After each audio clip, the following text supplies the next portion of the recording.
Marcos capítulo 8.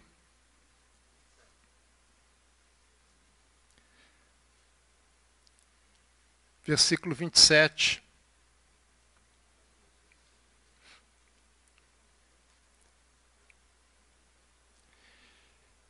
Então Jesus e seus discípulos partiram para as aldeias de Cesareia de Filipe e em caminho perguntou-lhes: quem dizem os homens que sou eu? E responderam: João Batista, outros Elias, mas outros algum dos profetas. Então lhes perguntou: mas vós, quem dizeis que eu sou? Respondendo, Pedro lhe disse: tu és o Cristo. Advertiu-os Jesus de que ninguém dissesse de tal coisa a seu respeito. Então começou ele a ensinar-lhes o que era necessário que o Filho do Homem sofresse muitas coisas, fosse rejeitado pelos anciãos, pelos principais sacerdotes, pelos escribas, fosse morto e que depois de 3 dias ressuscitasse. E isto ele expunha claramente, mas Pedro, chamando-o à parte, começou a reprová-lo. Jesus, porém, voltou-se e, fitando os seus discípulos, repreendeu Pedro e disse: arreda, Satanás, porque não cogitas das coisas de Deus, e sim dos homens. Amém? Pode sentar, irmãos.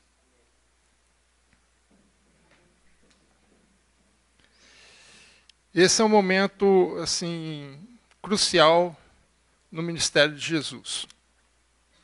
Ele já está no último ano do seu ministério. Ele está em Cesareia de Filipe, ainda numa região gentílica, fazendo as suas últimas caminhadas. Depois disso ele começa a descer para a Judéia e vai concentrar os últimos meses do seu ministério terreno na região da Judéia. E é onde ele gasta esses últimos meses. Esse é um ponto de inflexão no ministério de Jesus. A gente não pode perder de vista de que Jesus, a principal função de Jesus não era simplesmente pregar o reino de Deus, mas preparar um grupo de pessoas que dariam continuidade ao seu trabalho. O foco de Jesus não era simplesmente ministrar sobre o reino, mas para que aquela missão fosse continuada, para que aquela missão de levar o reino seguisse em frente. Havia uma missão, e há uma missão, essa missão não mudou, e quando você tem uma missão, você precisa ter um grupo de pessoas para cumprir a missão. E esse grupo de pessoas tem que estar capacitado e habilitadas para assumir essa responsabilidade. É isso que Jesus está fazendo. E esse momento é de flexão, porque como ele está se preparando para os últimos momentos dele aqui na Terra, ele precisava entrar em alguns assuntos, alguns temas que até então ele não havia abordado. Mas ele precisava ter a certeza, né, de que aquele grupo estava compreendendo toda a mensagem. Ele precisava ter a certeza de que o trabalho que ele estava preparando, estava fazendo, traria os frutos que ele esperava. Mas Jesus ali já era bem conhecido em toda aquela região. E havia muitas divergências sobre de quem era Jesus. No Evangelho de Marcos isso mostra muito claramente em várias passagens que nós já ministramos aqui. Desde o início, Jesus sempre trouxe dúvidas de quem que ele era, né? A própria família achava que ele estava meio louco, estava surtado.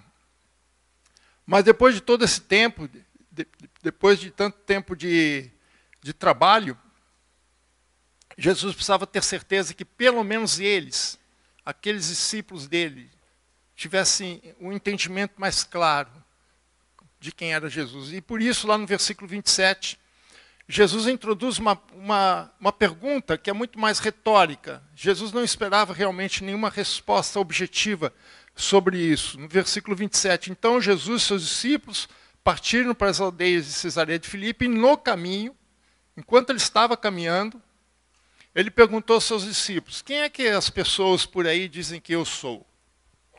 Jesus era bem conhecido. A fama dele já tinha ultrapassado as regiões da Galileia e da Judéia. Já tinha chegado até mesmo na Fenícia, ali, Tiro e Sidom, como a gente já viu em ministrações anteriores. E ele perguntou, quem é que as pessoas pensam que eu sou? Essa é uma pergunta importante. Aí os discípulos, talvez baseado no seu conhecimento, algumas conversas paralelas de pessoas ao seu redor, falaram assim, olha, algumas pessoas estão dizendo que você é João Batista. João Batista tinha morrido, não fazia o quê? Fazia um pouco mais de um ano, considerando que Jesus está no 3º ano do seu ministério. Então, João Batista deve ter morrido por aqui entre um ano e meio antes disso. Então, João Batista teria ressuscitado dos mortos, digamos assim. Outros falaram assim, olha, é Elias. Elias também havia uma promessa no Antigo Testamento que Elias voltaria. E Elias não morreu, lembra que Elias não morreu, ele foi arrebatado. E como tem lá em Malaquias tem uma promessa de que Elias voltaria, então eles imaginavam que ele seria o Elias. Mas alguns falaram assim, olha, é algum dos profetas. Isso era o que as pessoas identificavam acerca de Cristo. Isso era muito baseado nas expectativas que eles tinham, principalmente em relação ao Messias. Mas veja que ninguém refere-se a Jesus ou como filho de Deus ou algo desse tipo. Ele está trazendo aqui uma reflexão do que as pessoas pensam de Jesus. Quem é Jesus? Mas o objetivo principal de Jesus não era saber o que as pessoas pensavam quem ele era, mas era saber quem eles, seus próprios discípulos, achavam de Jesus. Era uma pergunta que fazia com que as pessoas, esses seus discípulos, refletissem a sua própria resposta. Por isso que Jesus então pergunta novamente, só que no versículo 29. Então perguntou-lhes, mas e vocês? O que vocês acham que sou? O que vocês dizem? Qual é a sua opinião sobre mim? Isso é perigoso, irmãos. Eu dificilmente faria uma pergunta assim, o que você pensa de mim? Né? Eu costumo dizer assim, se você não quiser escutar a resposta, não faça a pergunta. Não faça a pergunta. Principalmente para aqueles sincerão, né? Vai responder na lata. Né? E no meio dos 12 tinha um sincerão. Aquele que sempre fala mais do que deveria. Aquele que sempre toma frente na sua fala. Pedrão. Pedro era o impetuoso, era um sanguíneo puro. Ele sempre toma a palavra. Pode ver que na maioria dos casos, Pedro que toma a palavra. E a gente tem como o Evangelho de Marcos, como sendo as recordações, embora tenha sido Marcos, João Marcos, né, que era inclusive primo de Barnabé, companheiro de Paulo. Ele também foi companheiro de Paulo por um tempo, mas ele acompanhou Pedro por um bom tempo. E ele escreve as recordações de Pedro. Então, acho muito coragem, além de tudo, registrar o fato. Né? E Pedro, tomando adiante, falou assim, tu és o Cristo.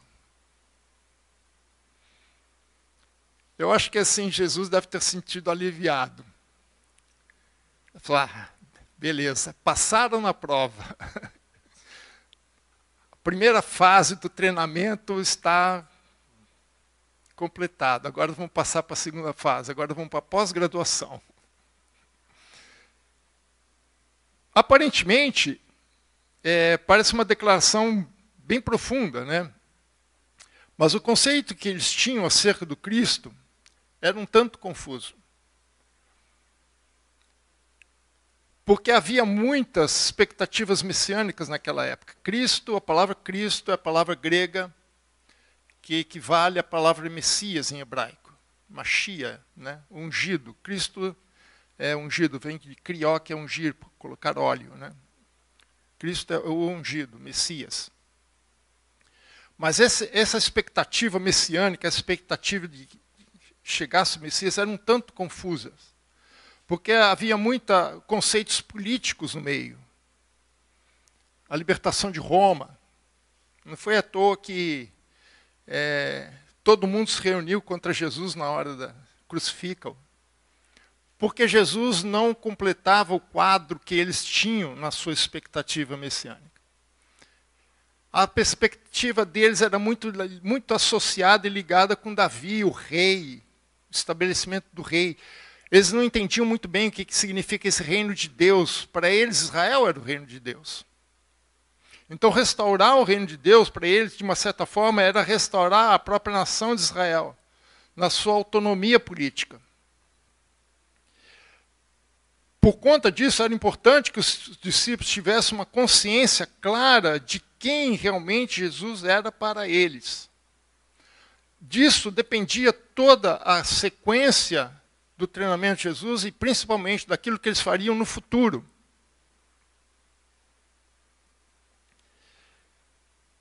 Então, essa consciência, né, era a base das próprias identidades deles como cristãos, como seguidores de Jesus. Aliás, a ideia do discípulo é a identificação dele com o seu mestre. Por isso que quando ele fala, tu és o Cristo, isso é fruto da vivência que eles tiveram, estavam tendo com Jesus, daquilo que eles viram e presenciaram com Jesus. Mas se a gente voltar alguns versículos anteriores, nós vemos Jesus curando um cego, né, em 2 etapas. E Jesus mostra muito bem o que significa isso. Né? Por que 2 etapas? Porque todo o processo de visão é duplo. Primeiro, o físico. Você tem que ter a capacidade de olhar e ver, enxergar. Né? Aquele cego, na primeira passagem, ele conseguia enxergar, só que a visão dele era confusa. Porque todo o processo de enxergar depende também da nossa mente, de como nós processamos as imagens, de como ela se forma dentro de nós. Porque tudo que você está vendo, irmãos, não é fora, é dentro da tua mente. Olha como é que é complexa a mente humana. Tudo que você ouve, tudo que você sente, está na tua mente. O que Jesus estava mostrando para eles é o seguinte, vocês estão vendo, mas vocês não estão entendendo. E quando Jesus pergunta isso, é isso que ele está tentando trazer. Vocês entendem o que vocês veem? Tudo bem, você está dizendo que eu sou Cristo, vocês veem um monte de coisa que eu tenho feito, mas vocês entendem o que significa isso? Porque isso é crucial. Não só para Jesus, mas para eles próprios, porque a missão deles era continuar aquilo que Jesus estava fazendo. Se eles não têm consciência de quem é Cristo, quem é o próprio Jesus, o que eles vão dar continuidade? Por isso que é importante para todos nós termos quem é Cristo para nós. Quem é Cristo para nós? Quem é Jesus para nós? A questão aqui estava um pouco confusa, embora a resposta estava certa, mas eu acho que ele, de uma certa forma, ele chutou a resposta. Não sei se tinha alternativas, né? Alternativa A, alternativa B, mas eles chutaram certo. Pelo menos estava na direção certa. Mas faltava a compreensão das coisas. E essa falta de compreensão fica clara no versículo 30 e 31. Advertindo-os Jesus de que ninguém dissesse tal coisa a seu respeito. Então, veja, agora ele começa a segunda fase do seu treinamento, na verdade a última fase. Porque ele vai começar a entrar nos assuntos mais complexos. Ele vai começar a falar da sua própria missão. E ele diz, então começou ele a ensinar-lhes, agora que vem o problema, que era necessário que o Filho do Homem sofresse muitas coisas, fosse rejeitados pelos anciãos, pelos principais sacerdotes e pelos escribas, fosse morto, e que depois de 3 dias ressuscitasse. Irmãos, falando um linguajar bem popular, moderno, bugou a cabeça deles. Quem não entender esse termo, conversa com o Mariotti, que é da área. Bugou, deu bug. Bug do milênio. Meus irmãos, vocês podem imaginar, eles estavam com toda aquela esperança, oh, Jesus vai restaurar Israel. Atos capítulo 1, eles perguntam, esse é o tempo que você vai restaurar? Eles ainda tinham essa expectativa. Vocês podem imaginar você passar 2 anos e tanto com uma pessoa, de repente a pessoa diz que vai morrer? Que ele vai sofrer? Que ele vai ser rejeitado? Você gostaria de seguir um líder desse? O que justificaria você seguir um líder desse? Por que você seguiria? Todos eles deixaram alguma coisa para trás. Pedro tinha uma empresa de pesca. Ele tinha 3 sócios dele, estavam ali do lado dele. Pedro, Tiago, João e André. Eles eram sócios na empresa de pesca. E naquela época a empresa de pesca dava dinheiro, irmãos. Dava dinheiro, principalmente ali na Galileia. Hoje eu não sei como é que está lá. Eu sei que ainda tem uma boa indústria de pesca lá, mas não sei se é tão lucrativa quanto era naquela época. Mateus deixou o seu cargo de auditor da Receita Federal. Cargo bom, salário alto. Tinha as suas rejeições, ninguém gosta de fiscal da Receita, né? Quem é que gosta que receba? A menos que seja empregado deles, né? Mas quando todo o início do ano, quando ele vem lá, imposto de renda, a gente já sua frio, não é verdade? Então cada um deixou alguma coisa. Agora o cara vem e diz para mim assim, olha, eu vou morrer, eu vou sofrer, vou ser perseguido. Aí o pessoal, água. Mas a palavra que eles esqueceram é que ele iria ressuscitar. E Pedro entra em parafuso, irmãos. Jesus tinha que começar a tocar nesse assunto, porque era para isso que ele estava caminhando. É a última fase do seu ministério aqui na terra. Até então era tudo maravilhoso. Até então era curas, libertações, expulsões de demônio.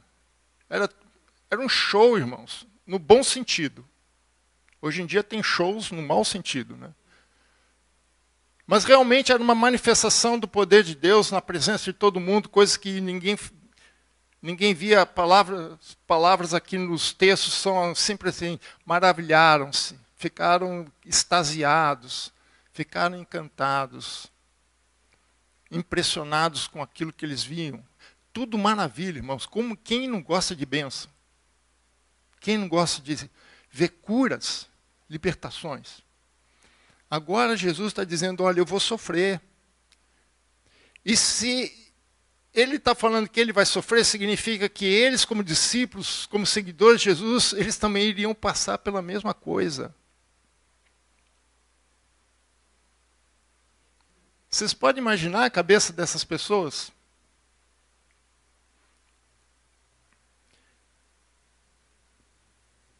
Mas era necessário instruí-los nessa área.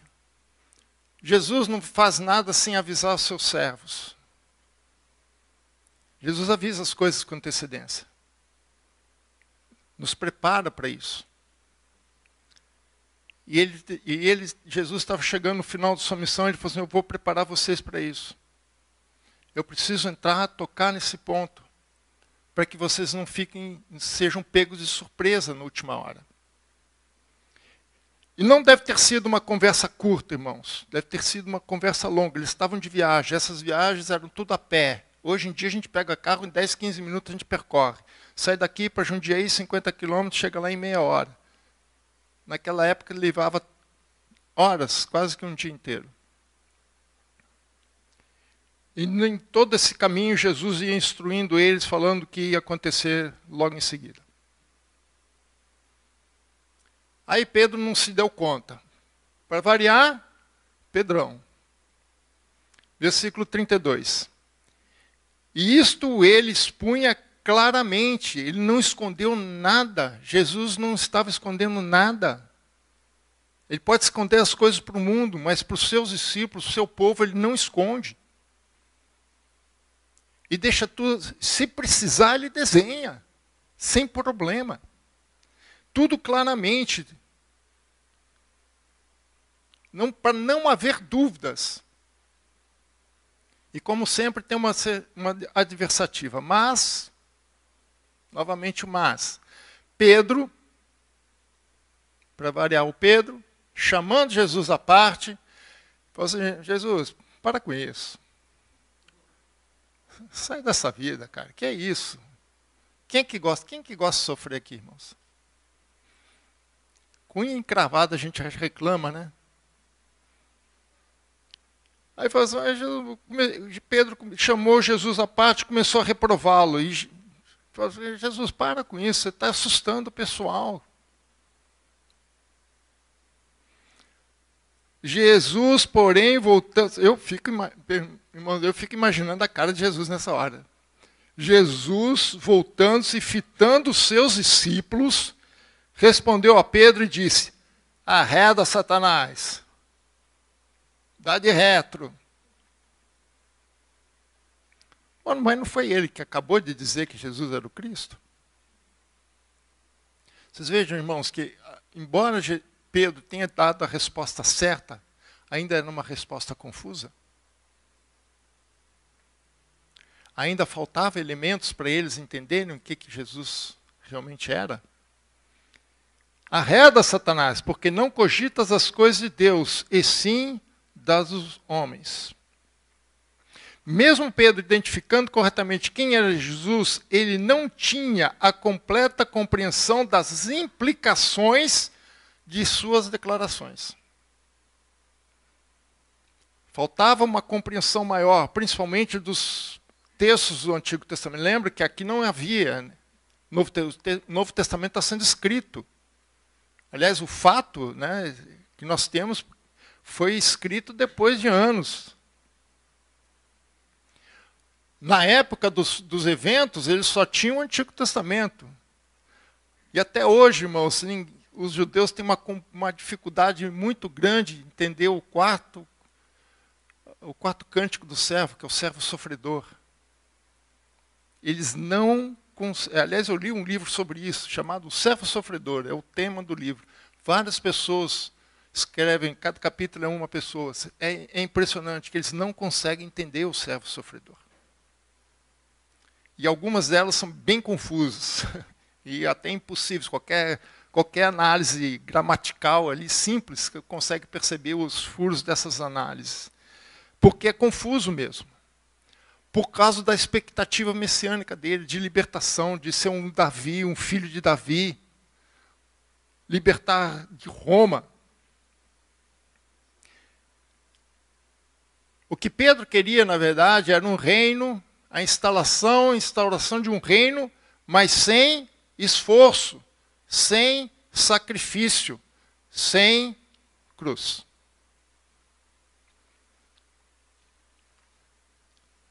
Mas nunca foi assim. Jesus sempre avisou que havia cruz. Mateus 16, 24, acho que é o texto máximo, que Jesus disse, que eu acho que é isso que estava mexendo com eles. Que Jesus disse, então disse Jesus aos seus discípulos, se alguém quiser vir após mim, a si mesmo se negue, tome a sua cruz e siga-me. Eles estavam seguindo Jesus há mais de 2 anos. E eles entendiam muito bem o que era cruz. Nós talvez não tenhamos uma noção muito boa, não. Porque não é uma vivência nossa diária, mas era deles. Toda hora havia alguém lá em algum lugar em Jerusalém que estava sendo crucificado. A cruz era o pior meio de morte que tinha em Roma. Era tão ruim, meus irmãos. E alguns dos soldados, eles faziam o crucificado sofrer mesmo. Às vezes levava 2, 3 dias para a pessoa morrer. Não foi à toa que os soldados lá admiraram que Jesus morreu no mesmo dia. Foi crucificado às 9 da manhã, 3 horas da tarde já estava morto. O pessoal não entendeu. Nossa, já? Pilatos falou a mesma coisa. Já? Tão rápido assim? Às vezes demorava 3, 4 dias, irmãos. Era tão ruim, tão problemático isso, que um cidadão romano nunca era condenado à morte pela crucificação. Sempre degolado. Foi isso que aconteceu com Paulo. Guilhotina, mais rápido, né? Menos sofrimento. Então, quando Jesus fala assim, negue a si mesmo, tome a sua cruz, aquilo foi um escândalo para eles. E quando Jesus fala que ele tinha que morrer, eles sabiam o que Jesus estava falando. Os judeus condenavam a morte por apedrejamento, que não é muito melhor do que a cruz. Pedrada. Só que não era pedrinha pequenininha de calçada, não. Era pedras paralelepípedo.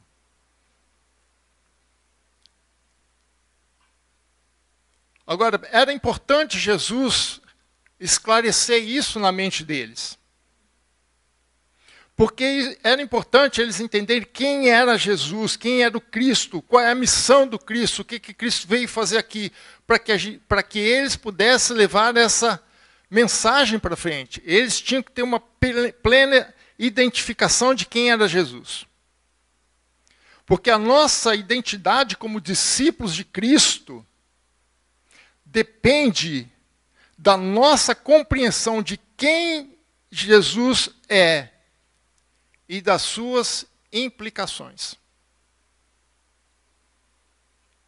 Ser discípulo de alguém é assumir a sua própria identidade, compartilhar das suas ideias, compartilhar das suas vidas.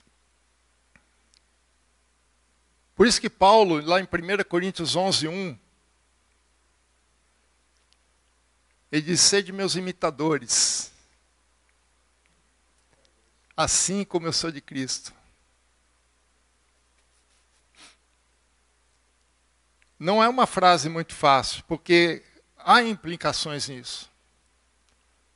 E a gente consegue, no caso de Paulo, a gente consegue ver lá na segunda carta de Paulo, ele fala do seu currículo. Eu já falei aqui para os irmãos, eu volto a repetir, se eu fizesse parte do ministério de Paulo, e Paulo me falou assim, vamos pegar um navio, eu falava para ele, vai você na frente. Ali nessa passagem em Coríntios, ele relata que de 6 viagens que a gente tem registrado na Bíblia, não sabemos se teve mais, mas as 6 viagens de navio registradas na Bíblia, 3 ele sofreu naufrágio. Quer dizer, 50% de naufrágio. E não está incluída a última, quando ele vai para Roma. Quer dizer, a Bíblia, mais uma. 4. Ah, não viajo com ele, não. Você vai em navio, eu vou de trem, vou de avião, vou sei lá de quê, de jegue. A pé, nada do mar, mas você vai na frente, não vou com você. Por isso que Paulo disse assim, eu trago no meu corpo as marcas de Cristo. Não é fácil, irmãos. Mas nos identificarmos como cristãos implica necessariamente entendermos quem é Cristo e todas as implicações disso. E Jesus está dizendo para os seus apóstolos, eu vou ser rejeitado. E eles estavam entendendo assim, nós vamos ser rejeitados. Eu vou ser morto, vou sofrer e vou ser morto. Eles estavam entendendo na cabeça assim, eu também vou sofrer e eu também vou ser morto. Segunda, nós não temos com certeza, o relato de como todos os apóstolos morreram. Na Bíblia só tem de um, Tiago, que foi morto por Herodes. Os outros a gente tem pela tradição histórica, externa. O único que morreu de morte natural foi João. Todos os outros foram mortos por Roma ou por alguma outra. Paulo ficou preso. Então isso era uma implicação direta para eles tinham que entender isso. Jesus precisava passar essa ideia para eles, passar essa consciência para eles. Para dizermos que nós somos cristãos, nós temos que entender muito bem quem é que nós seguimos e quais as implicações desse segmento, de seguir a Jesus. E essa identificação é tão importante, irmãos, que eu gosto muito de Antioquia. O pastor Fernando gosta muito de Tessalônica, né? Por que eu gosto de Antioquia? Porque em Atos capítulo 11, versículo 26, fala assim, em Antioquia foram os discípulos, pela primeira vez, chamados cristãos. Agora eu pergunto para os irmãos, por que eles foram chamados de cristãos? Por uns simples motivos, porque as pessoas de Antioquia, ao olhar para esses discípulos, eles conseguiam enxergar Jesus. Eles conseguiam identificar Jesus na vida daquelas pessoas.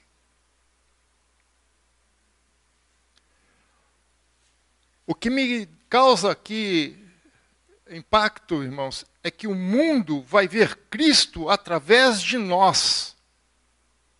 Por isso é importante mantermos a nossa identidade como cristãos. Essa era a lição que Jesus estava querendo passar para eles. Era essa lição que Jesus estava precisando passar para eles, mas que eles precisavam ter consciência disso. De que ser seguidor de Jesus é seguir seus passos, é seguir seu sofrimento, é seguir os seus caminhos. Essa lição que não somente nós precisamos aprender, entender e ter essa consciência clara em nossas mentes, mas foi a lição que Pedro precisou tomar. Não pense, irmãos, que nessa passagem ele resolveu o problema, não. Depois a gente vai ver outras passagens que a gente vê que, apesar de tudo, Pedro ainda teve dificuldade. Pedro talvez realmente resolveu o problema depois do Pentecostes. Depois que eles foram batizados com o Espírito Santo. Porque em outras passagens, a gente vai ver que a coisa ainda estava muito difícil na cabeça deles. Quando Jesus é preso, eles fogem. O único que é fiel é João, que permanece ao lado de Jesus o tempo todo. Todos os outros mesmo. Vazaram.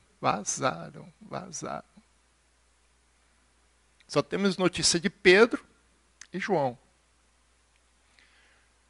Mas o que eu fico contente, irmãos, é que parece que Pedro entendeu a lição.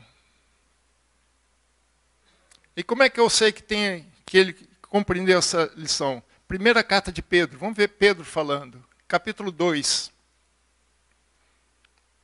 versículo 9 ao versículo 12. Vós, porém, sois raça eleita, sacerdócio real, nação santa, povo de propriedade exclusiva de Deus, a fim de proclamardes as virtudes daquele que vos chamou das trevas para a sua maravilhosa luz. Vós, sim, que antes não eres povo, mas agora sois povo de Deus, que não tinhas alcançado misericórdia, mas agora alcançamos misericórdia. Irmãos, para Pedro dizer isso aqui, aquele que fala assim, não, tu és o Cristo, logo em seguida, ah, Senhor Jesus, cai fora. Pedro entendeu a mensagem, com muito custo. Espero que nós não tenhamos que aprender a mensagem com tanta dificuldade quanto Pedro. Mas esse texto, para mim, ele entendeu. E nesse texto ele resume 4 conselhos. Eu vejo 4 conselhos de Pedro, 4 orientações de Pedro para nós, para que nós possamos manter a nossa identidade como cristãos. Essa identidade como cristãos nós não podemos perder. Porque, como eu disse, o mundo vai ver Cristo através de nós. Se nós não tivermos a nossa identidade com Cristo muito bem firmada, se nós mesmos não tivermos entendimento claro de quem é Jesus, que imagem que nós estamos passando para o mundo? Infelizmente, algumas igrejas estão dizendo assim, ah, Jesus, espera um pouco, reino com sofrimento, esquece. Não, mas Jesus já levou tudo na cruz, a gente precisa mais sofrer. Onde está escrito isso?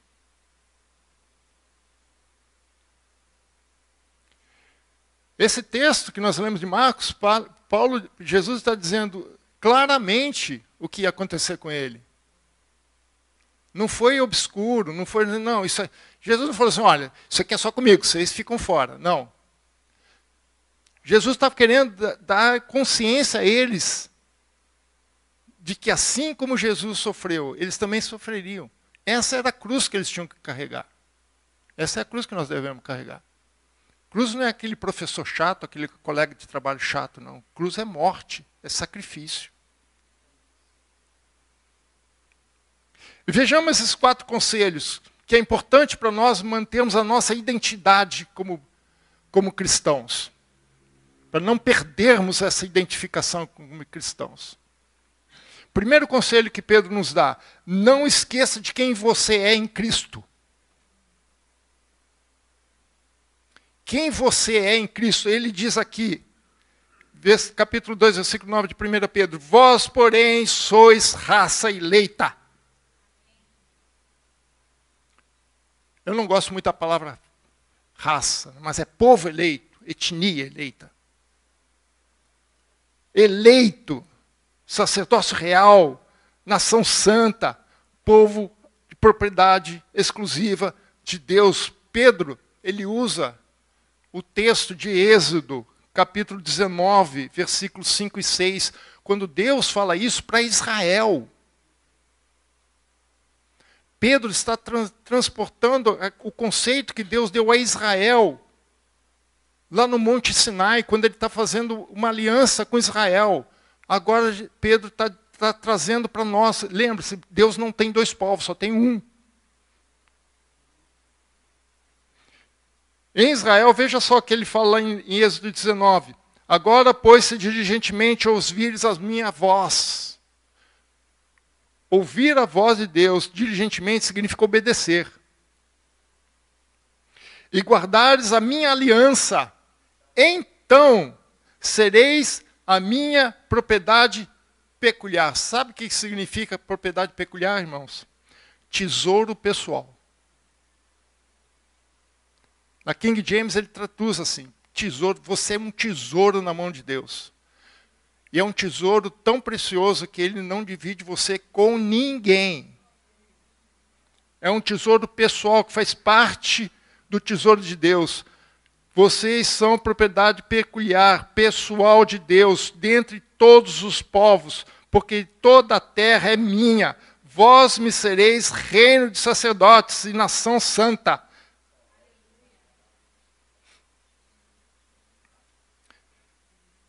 Agora, por que ele faz isso? Qual é a base dessa eleição nossa? Sabe qual é a base? O amor. O problema é que a gente tem um conceito de amor meio platônico, meio shakespeariano, né? Mas veja o que o próprio Moisés fala em Deuteronômio capítulo 7, versículos 7 e 8. Não vos teve o Senhor afeição, nem vos escolheu, porque fosseis mais numerosos que qualquer povo. Pois eres o menor de todos os povos. Quando eles entraram no Egito, eles eram 70 pessoas só. Saíram quase 3 milhões. Agora, mas porque o Senhor vos amava. Como é que diz a música lá do cantor? É o amor. Eu prefiro a outra. Foi por amor que Jesus suportou a cruz. E para guardar o juramento que fizeram vossos pais, o Senhor vos tirou com mão poderosa e vos resgatou da casa da servidão, do poder de Faraó e rei do Egito. Pedro lembra os cristãos que eles carregaram essas designações, eles estavam carregando essas designações pessoais. O povo de Israel esqueceu isso. Perdeu a sua identidade como povo de Deus. Se colocaram numa posição muito acima. Mas nós não podemos perder isso. Nós fomos escolhidos. Raça eleita. Eleitos foram escolhidos, segundo a presciência de Deus. Você é eleito. Você foi escolhido a dedo por Deus. Mas foi o amor de Deus que te escolheu. Não é uma ação arbitrária, como alguns pensam por aí. É a presciência de Deus, sabia como é que é o seu coração. A graça sempre é oferecida a todas. É a resposta nossa, a graça de Deus é que faz a diferença. Deus não tem filhos preferenciais. Nós temos. Mas nós somos raça eleita, nós fomos escolhidos. Para quê? Para sermos intercessores, sacerdote. E não é qualquer sacerdote, não. É real, você faz parte da realeza. Porque você é um sacerdote de um rei. Lembra Melquisedeque? Ele era um rei e sacerdote. Jesus é sacerdote segundo a ordem de Melquisedeque, não de Levi. Para sermos santos, nação santa. Santo significa separado, com uma vida dedicada a Deus, segundo os padrões de Deus. Por isso que lá em Deuteronômio ele fala numa condicional, se. Êxodo a mesma coisa, se. Para pertencer a Deus. Propriedade peculiar, pessoal. E Deus não divide você com ninguém. Não existe isso. Não existe em cima do muro, irmãos. Quem achar que tem muro, eu vou te dizer uma coisa, o muro pertence ao outro lado. Quem está no muro está do outro lado. Ou você é de Deus, ou você não é de Deus. Deus é sempre exclusivo.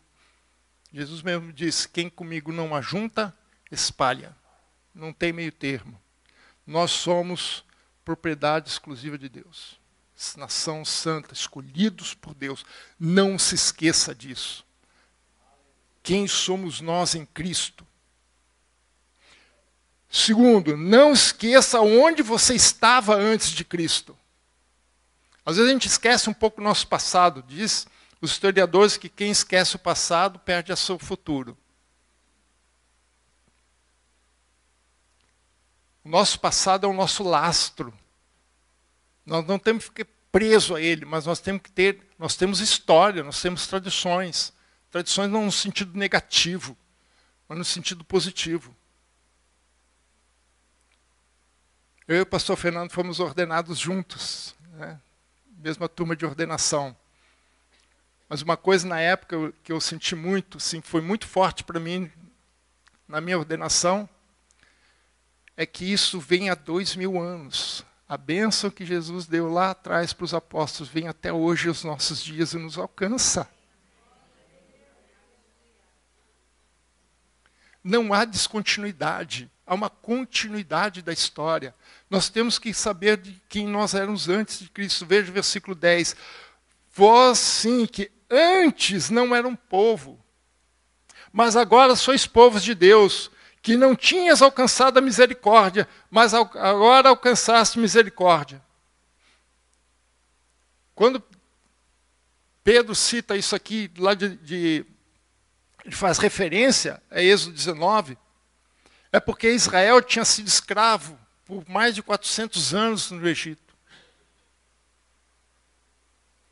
Eles esqueceram, com o tempo, eles esqueceram do que aconteceu lá atrás. Eles perderam essa perspectiva. Eles foram escravos no Egito. Eles estavam sob a autoridade do faraó. Mas Deus os libertou com mão poderosa. Eles foram libertos pela mão de Deus. Pedro nos lembra que antes vivíamos nas trevas, ou seja, sem identidade. Não era esse povo. Não pertencia ao povo de Deus. E sem misericórdia, ou seja, escravos. Quem lê a história lá do povo de Israel no Egito, vê como é que o faraó tratava o povo de Israel. Moisés foi lá conversar, falou assim, vocês estão dando muita moleza, agora não tem mais facilidade. Eu vou cobrar de vocês a mesma coisa, só que eu não vou dar material, você que se vire. Tirania, irmãos. Sem misericórdia, mas agora temos uma nova identidade. Povo de Deus. Não se pode esquecer do contraste que há entre trevas e luz, entre não pertencer e pertencer a Deus, de não ter nenhuma misericórdia com a incrível misericórdia de Deus. Deus trata o seu povo de modo diferente, irmãos. Malaquias 3,18. Malaquias 3,18 fala assim, então vereis outra vez a diferença entre o justo e o perverso, entre o que serve a Deus e o que não serve. Porque antes nós não tínhamos misericórdia, nós não éramos povo, agora somos povo. Não esqueça do seu passado, irmão, não esqueça de onde você veio. Não esqueça a sua história. Infelizmente tem um candidato aí que esqueceu o seu passado. Que inclusive falou mal do seu próprio povo. Infelizmente. Quando nós esquecemos nosso passado, nós perdemos a nossa identidade. Terceiro, não se esqueça para onde você está indo por causa de Cristo. Versículo 11. Amados, exorto-vos como peregrinos e forasteiros que sois, e vos absterdes das paixões carnais que fazem guerra contra a alma. Ele nos chama aqui de peregrinos e de forasteiros. Isso lá em Israel, na própria lei de Moisés, lá no capítulo 23 de Êxodo, capítulo versículo 9, ele fala assim, também não oprimirás os forasteiros, porque vós conheceis o coração de forasteiro. Isto que fosses forasteiros na terra do Egito. Êxodo 23, 9. Eles passaram 400 anos no Egito. Lá vocês eram forasteiros. O que é o forasteiro? Aquele que vem de fora. Não pertence àquela região. Está ali de passagem. Está ali de passagem. Por quê? Porque a pátria não é nossa, não é aqui. Isso aqui é temporário. Isso aqui não é eterno. Nós temos que olhar para onde nós estamos indo. Para onde Cristo quer nos conduzir. Se você está sofrendo aqui, espero para o que Deus tem preparado para nós. Nem olhos viram, nem ouvidos ouviram, nem jamais penetrou no coração humano. Aquilo que tem preparado para aqueles que o amam. Meus irmãos, eu acho que quando a gente chegar lá no céu, ainda bem que eu vou ter meu coração restaurado, porque senão eu vou ter uma síncope cardíaca. Se cuida. Leva o losartana. Controlar a pressão alta. Porque você vai ficar surpreendido.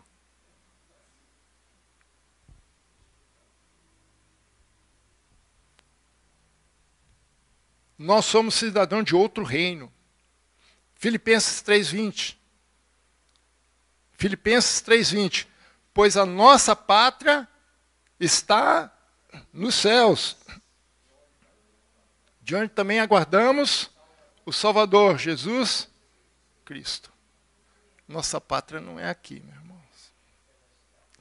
É celestial. Onde você está pondo teus olhos?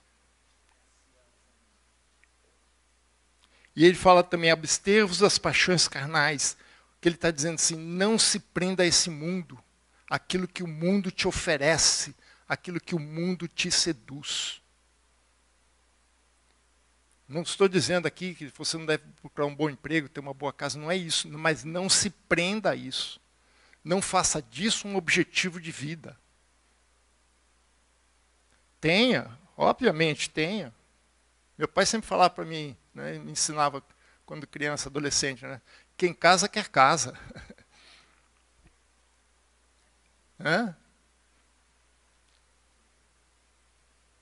Ter uma boa casa, né, uma boa vida, não tem nada de errado, mas não se prenda a isso. Isso aqui vai passar. Então abstenham-se das paixões carnais. Como cristãos, somos cidadãos do reino de Deus. Não devemos seguir a mentalidade dos caminhos desse mundo. Lembra do nosso congresso aqui na contramão? Porque o mundo vai numa direção, num sentido, na verdade. Temos um físico aqui, não vai deixar eu errar aqui nos conceitos de direção e sentido.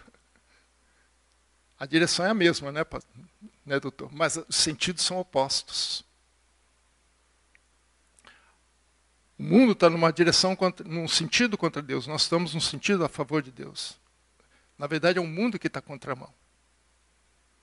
Tudo que é contrário ao reino de Deus não pode fazer parte das nossas vidas. Porque essas coisas nos tiram do caminho e nos desvia para aquilo para onde estamos indo. Portanto, irmãos, não esqueça para onde você está indo. E quarto, não esqueça como você deve viver por Cristo. Esse eu acho que é o mais importante que ele nos ensina. Versículo 12. Mantendo exemplar o vosso procedimento no meio dos gentios, para que naquilo que falam contra vós outros, como de malfeitores, observando-vos em todas as boas obras, glorifiquem a Deus no dia da visitação. Nós convivemos com pessoas, nós vivemos entre pessoas que não conhecem a Deus, não conhecem a Cristo. E Deus está interessado não nos levar para fora do mundo, mas em protegermos desse mundo. É o que Jesus fala na sua oração sacerdotal, João 17,15. Não peço para que tire do mundo, mas que os livre do mal. Então Deus está interessado no seu bem-estar. Deus está interessado no seu viver. E nós devemos viver uma vida santa e autêntica, cristã. Porque, como o texto diz assim, porque as pessoas, ao olhar você, vão glorificar a Deus. Nós temos visto isso aqui em Constante Marcos. Jesus curava, as pessoas se maravilhavam. Glorificava, até os gentios faziam isso. Lógico, vai haver perseguição, vai. Jesus foi perseguido e morto. Mas são consequências. Nós devemos viver uma vida cristã autêntica. Mateus capítulo 5, versículo 15. Mateus 5, 15. Assim brilhe também a vossa luz diante dos homens, para que vejam as vossas boas obras e glorifiquem o vosso Pai que está nos céus. E boas obras aqui, meus irmãos, não é caridade. Não é dar esmola na esquina. Não é disso que ele está falando. Boas obras aqui é uma conduta ética e moral que glorificam a Deus. É isso que é boas obras. Ah, pastor, então não tenho que dar esmola. Não, não é isso que eu estou falando. Isso é consequência. Isso é desdobramento. Isso aí é a maneira com que você vê as pessoas. Mas o que mais importante é as pessoas olharem para você e ver que você tem algo de diferente de que eles não têm. Eles têm que perceber isso. Paulo também fala lá em Filipenses 1:27, né? Vivei, acima de tudo, de modo digno do Evangelho. De modo digno. Viver o nosso dia a dia, no nosso trabalho, nossa convivência, nossos amigos, nosso ambiente de trabalho, nosso ambiente social, no meio de famílias. Refletindo a glória de Deus. Não podemos perder isso de vista, irmãos. Não podemos perder a nossa identidade como cristãos. Era esse o ponto que Jesus tinha preocupação com os seus discípulos. A identificação deles com Cristo. Para que eles pudessem dar continuidade à obra que Cristo tinha para cada um deles. E essa obra vem até os dias de hoje. Voltando lá para Marcos, capítulo 8, versículo 27. Ele pergunta, né? 8:27, Marcos. Quem dizem os homens que eu sou? Se essa pergunta fosse feita nos dias de hoje, qual seria a resposta? A resposta a essa pergunta depende do que os homens veem de Cristo em nós. A nossa identidade. Eles identificam a nós como cristãos, porque eles em Antioquia eles foram chamados pela primeira vez cristãos, porque eles viam Cristo neles.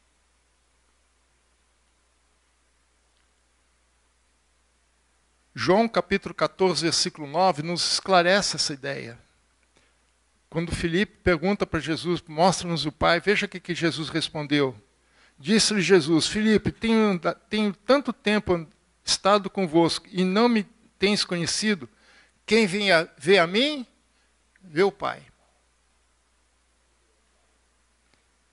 Como dizes então, mostra-me o Pai?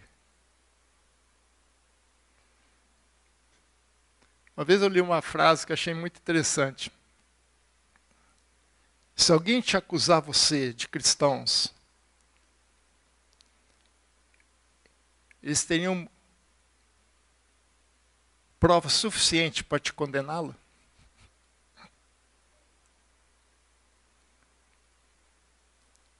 Será que nós estamos conseguindo isso? Isso é uma pergunta que a gente precisa refletir.